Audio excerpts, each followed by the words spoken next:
Jika kamu merasa gampang marah tanpa alasan yang jelas, sering keringetan di area selangkangan, susah tidur dan mendadak gatal di pintu belakang ketika malam, kamu mungkin terinfeksi cacing kremi atau kremian. Buat kamu yang belum tahu, kremian adalah infeksi cacing yang bisa bikin kamu garuk-garuk karena merasa gatal-gatal di pintu belakang, alias ujung dubur. Ini adalah infeksi cacing yang paling umum pada manusia, bahkan lebih umum daripada kutu rambut. Umumnya menyerang anak-anak dan remaja. Kegatalan ini disebabkan oleh pergerakan pinworm atau cacing kremi yang menggeliat keluar dari dubur kamu untuk meletakkan telurnya. Sekarang saatnya kita bahas tentang cacing kremi. Jijik? Jangan dong, ini sains. Santan sepertinya adalah tema ikonik semua masakan pada hari Lebaran. Santan terbuat dari kelapa parut yang diperas. Kelapa parut katanya bisa bikin kremian. Katanya. Tapi, apakah benar demikian? Jika ya, apakah penyebaran cacing parasit ini ke manusia berasal dari kelapa? Jika tidak, lalu bagaimana awal penyebaran parasit ini hingga memilih manusia sebagai inangnya? Enterobiasis, atau kremian, adalah penyakit parasit pada manusia yang disebabkan oleh human pinworm, atau cacing kremi, dengan nama latin Enterobius vermicularis. Dinamakan pinworm karena ujung ekor cacing betina lurus dan meruncing, menyerupai pin. Gejala kremian yang paling umum adalah rasa gatal di area dubur. Gatal ini disebabkan oleh aktivitas cacing yang berusaha keluar dan meletakkan telurnya di luar dubur. Penyakit ini menyebar di antara manusia melalui telur. Telur-telur ini diletakkan cacing dewasa di sekitar dubur dan dapat bertahan hingga 3 minggu di luar dubur. Telur-telur ini mungkin tertelan karena kamu nggak cuci tangan setelah garuk-garuk dan menyentuh makanan atau benda lain, atau menyebar melalui pakaian yang dikenakan oleh inang cacing parasit ini.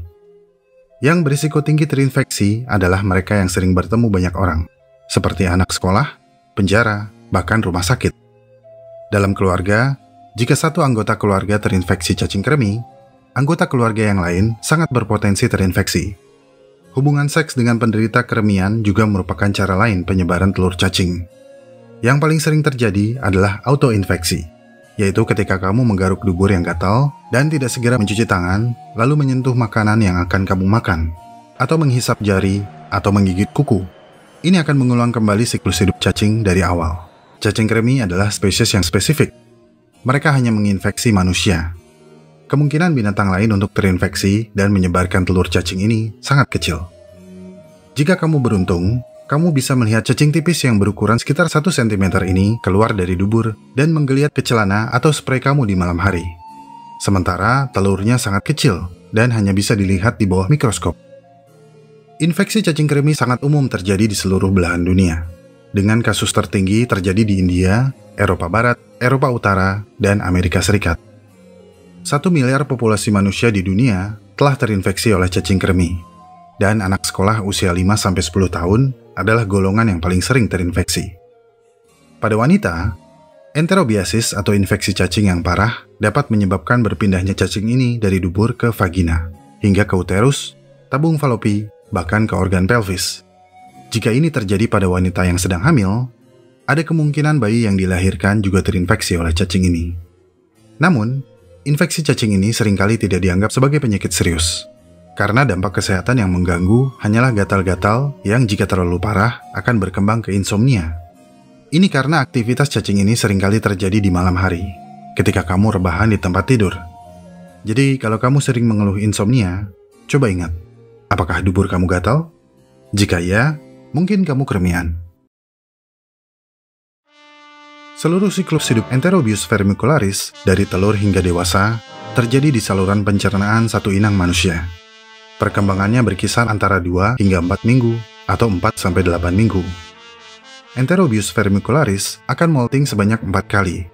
2 kali di dalam telur sebelum menetas dan 2 kali setelah menetas sebelum menjadi cacing dewasa. Meskipun infeksi sering terjadi karena menelan telur yang berembrio, infeksi melalui inhalasi jarang terjadi. Ini karena telur harus menetas di duodenum atau bagian awal dari usus kecil. Kemudian setelah menetas, larva cacing kremi akan tumbuh dengan cepat hingga mencapai ukuran 140-150 mikrometer, lalu bermigrasi melalui usus kecil menuju usus besar. Selama masa migrasi, mereka akan molting sebanyak 2 kali seiring tumbuh menjadi cacing dewasa. Masa hidup cacing betina biasanya hingga 13 minggu, sementara cacing jantan hanya hidup sekitar 7 minggu. Setelah dewasa, cacing kremi jantan dan betina akan kawin di ileum atau bagian terakhir dari usus kecil. Setelah kawin, cacing jantan biasanya mati dan akan keluar dari tubuh bersama manusia. Sementara, cacing kremi betina gravid atau betina yang hamil akan menetap di ileum atau bergerak ke area sekum atau bagian awal dari usus besar, usus buntu, dan kolon, di mana mereka menempel pada mukosa dan bertahan hidup dengan mengkonsumsi isi kolon. Saat masa gravid atau masa hamil, hampir seluruh tubuh cacing betina menjadi penuh dengan telur. Pada satu individu, jumlah telur yang dikandung berkisar antara 11.000 sampai 16.000 butir. Setelah 5 minggu di tubuh inang, proses bertelur pun dimulai. Cacing kremi betina gravid akan bermigrasi melewati usus besar menuju rektum dengan kecepatan 12 sampai 14 cm per jam, menggeliat santai hingga akhirnya muncul dari dubur. Ia akan bergerak perlahan mencapai lingkar luar dubur, kemudian bertelur, mati, atau hancur karena digaruk kamu. Alasan lain betina keluar dari dubur adalah untuk mendapatkan oksigen yang diperlukan untuk pematangan telur. Sepertiga dari inang yang terinfeksi cacing kremi bisa jadi tidak menunjukkan gejala apapun. Tapi gejala utama pada kebanyakan inang adalah gatal di dalam dan di sekitar dubur dan perineum. Gatal akan sangat terasa terutama pada malam hari yang disebabkan oleh itu tadi, aktivitas cacing kremi betina yang tengah bermigrasi untuk bertelur di sekitar dubur. Aktivitas migrasi dan gumpalan telur ini akan membuat dubur kamu gatal. Zat lengket yang dihasilkan cacing saat bertelur juga akan menambah damage, membuat intensitas gatal menjadi bervariasi, mulai dari sensasi gatal yang agak menggelitik hingga nyeri akut. Rasa gatal tersebut akan menyebabkan inang terus-menerus menggaruk daerah sekitar dubur, yang selanjutnya dapat mengakibatkan iritasi kulit yang berakibat pada komplikasi, seperti infeksi bakteri sekunder, radang kulit, hingga radang folikel rambut. Gejala lainnya adalah sulit tidur dan gelisah. Sebagian besar anak-anak akan kehilangan nafsu makan, penurunan berat badan, lekas marah, ketidakstabilan emosi, dan mengompol. Cacing kremi tidak dapat merusak kulit, dan biasanya tidak bermigrasi dengan menembus jaringan. Namun, pada wanita, cacing ini dapat berpindah dari dubur ke vulva dan ke dalam vagina. Dari sana mereka merayap ke lubang luar rahim, dan seterusnya ke rongga rahim, tabung falopi, ovarium, hingga ke rongga peritoneum. Ini dapat menyebabkan peradangan pada vulva dan vagina. Dampak lainnya adalah keputihan dan rasa gatal pada vulva. Pada beberapa kasus, cacing kremi diketahui juga bisa masuk ke uretra, dan mungkin membawa bakteri usus bersamanya. Sakit dan nyeri ketika buang air juga ada kaitannya dengan infeksi cacing kremi. Pada penelitian yang dilakukan tahun 2000 hingga tahun 2005, ada korelasi yang signifikan antara infeksi cacing kremi dan infeksi saluran kemih. Penelitian lain menunjukkan bahwa 36% wanita muda dengan infeksi saluran kemih ternyata juga terinfeksi oleh cacing kremi.